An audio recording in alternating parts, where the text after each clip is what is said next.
On peut parler du public maintenant. Le public, d'après vous, est-il toujours renouvelé? Ou bien c'est un public qui, dans certains cercles de musique contemporaine ou d'avant-garde, les publics ne se renouvellent pas toujours systématiquement, hein? On l'a vu en musique contemporaine instrumentale, que le public a progressivement vieilli. Là, on fait des pieds et des mains pour changer la donne puis essayer d'attirer des nouveaux publics. Mais on a vu ça dans le jazz contemporain aussi, des publics qui étaient jeunes, finalement qui ont vieilli avec des musiques qu'ils trouvaient très, très cool quand ils étaient dans la vingtaine. Mais les générations n'ont pas nécessairement systématiquement suivi. Alors que, qu'en est-il du public de Mutech? Moi, je pourrais dire qu'il se renouvelle parce que je peux voir parce qu'on présente, on essaye de tout le temps changer un peu là, musicalement ce qu'on fait, essayer de trouver les nouveaux courants, puis de tout ça. Puis en fait, j'ai beaucoup de plaintes des vétérans, là, des gens qui viennent depuis 25 ans sur certaines affaires, parce qu'eux autres, ils sont bien dans leur confort des trucs qu'on a présentés. Donc, mais on a fait des performances, on a présenté des performances, puis que je remarquais que le public était très jeune, très... Puis il y a beaucoup de nouvelles personnes. Puis en fait, la scène extérieure aide beaucoup pour ça parce que ça permet aux gens de venir voir de la musique électronique, des fois pour les premières fois, gratuitement. Fait que des fois, ça crée des nouveaux publics, ça c'est clair, parce que tu peux offrir de la musique gratuitement. C'est déjà une bonne façon de le faire. Mais moi, je le vois quand même que on a toujours une base de gens qui viennent depuis 25 ans. Là. Il y en a que ça fait 25 ans que je vois. Mais il y a énormément de nouveaux publics. Les soirées le vendredi, le samedi, le public est toujours beaucoup plus jeune, dans la vingtaine, entre la vingtaine et la trentaine. Ce n'est pas un public de 50 ans qui veut. Parce que moi, quand j'ai commencé, j'avais 20, là, j'ai pas loin de 50, j'avais 25 ans, mais je vois beaucoup de jeunes dans ces soirées-là. Puis aussi, au niveau des chiffres, notre 20e en 2019, c'était une année record.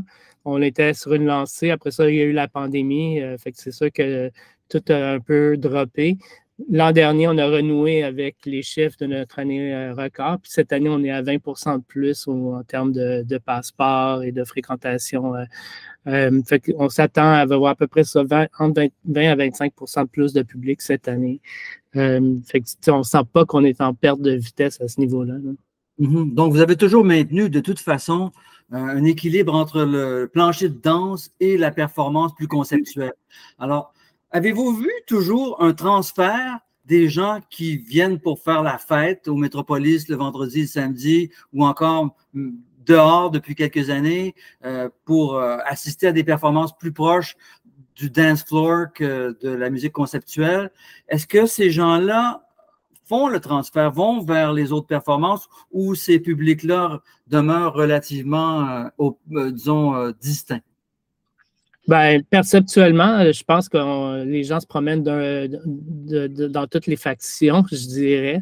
Je n'ai pas de chiffres à l'appui, mais la formule du festival, à la base, je me rappelle à l'époque, c'était de faire cohabiter tous les styles d'une certaine façon. Puis aussi, on insistait pour que les artistes invités restent pendant le festival. Puis, je me rappelle encore une fois des scènes d'avoir un Karsten Nicolai qui est plus un artiste conceptuel, se retrouver justement sur le dance floor du Café Campus et apprécier ce qu'il vivait et vice-versa. Fait que je pense que l'idée du festival, c'est une fois que tu es dedans, il y a toutes sortes de portes d'entrée pour rentrer dans le festival. Puis après ça, une fois que tu es dedans, on favorise la circulation des publics.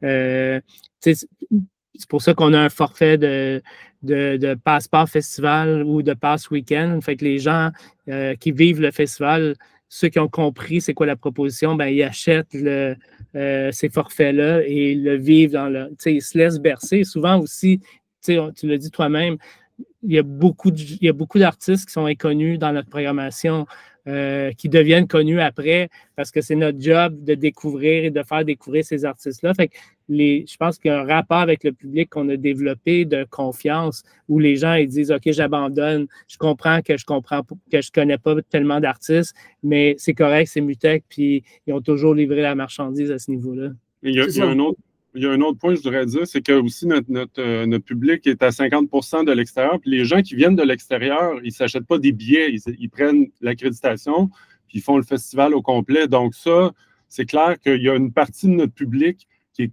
vraiment dédié, qui est ouvert à ces expérimentations-là, puis maintenant, en plus, ben, il y a des fois, il y a 2 ou 3 performances en même temps. Donc, les gens, ils peuvent choisir, se déplacer, aller voir quelque chose. Ah, j'aime ça, ou j'aime pas ça, je vais aller voir l'autre performance. Puis, ça permet aussi aux gens de découvrir, puis de découvrir des trucs qu'ils ne savaient même pas qu'ils aimaient, là, parce que c'est un peu le plaisir de faire des festivals, c'est d'aller puis d'aller voir des artistes que tu ne connais pas. Parce que je pense que toi, tu es un peu là-dedans. Là. Un peu, oui. Un tantinet. C'est sûr que ce mélange de légèreté dansante et de lourdeur conceptuelle, c'est ça qui garantit la pérennité de Mutech. Si c'est d'un côté ou de l'autre, ça serait plus en danger. Alors, c'est peut-être ça qui explique cet équilibre-là entre le lourd et le léger, sans dénigrer le léger, parce que si on manque de léger dans la vie, on est lourd. Ah oui, c'est clair. L'autre truc que dirait probablement notre collègue Marie-Laure aussi, c'est que les efforts qu'on fait de programmation portent aussi des fruits sur le fait que notre programmation est différente de ce que tu vas retrouver dans d'autres festivals, parce qu'il y a plein de festivals où on a l'impression que c'est un copy-paste de line-up semblable, disons, plus en Europe. Là. Mais alors que la programmation de Mutech est quand même beaucoup plus, disons, recherchée dans le sens pas snob du terme, mais dans le sens qu'il y a tout un travail de digging, là, de creuser, de trouver des choses. Oui, il y a un travail de recherche. Et évidemment, il y a une direction artistique. Ce n'est pas strictement de regarder le répertoire des artistes qui sont sur la route au moment où le Mutech se produit. C'est beaucoup plus que ça. Vous avez toujours eu une direction artistique plus éclairée, avec des idées, des prémices de recherche qui vous mènent à des séries précises ou à un assortiment d'artistes précis. Mais il y a aussi, tu sais, moi, je suis allé il n'y a pas longtemps dans un festival, puis bon, tu sais, les gens ont souvent l'impression que la musique plus dark est plus sérieuse d'une certaine façon, puis pour moi, c'est pas vrai. Tu sais, il y a autant de recherche dans quelque chose de festif, quand c'est bien fait, puis quand ça marche, c'est aussi difficile de faire ça que de faire de la musique dark introspective, là, tu sais, puis je suis allé, moi, j'ai recommencé à aller faire des festivals à l'extérieur, puis j'apprécie énormément là, de voir d'autres. Mais des fois, je trouve que les programmations sont très dark, très lourdes. C'est très. Clinique. Ça manque de joie un peu des fois. Je trouve un petit peu de légèreté. Bref. Il faut s'amuser, il faut se nourrir et il faut se nourrir et il faut s'amuser. Alors, il faut faire les deux. Il y a un moment dans le parcours de Mutech qui correspond à chaque état d'esprit.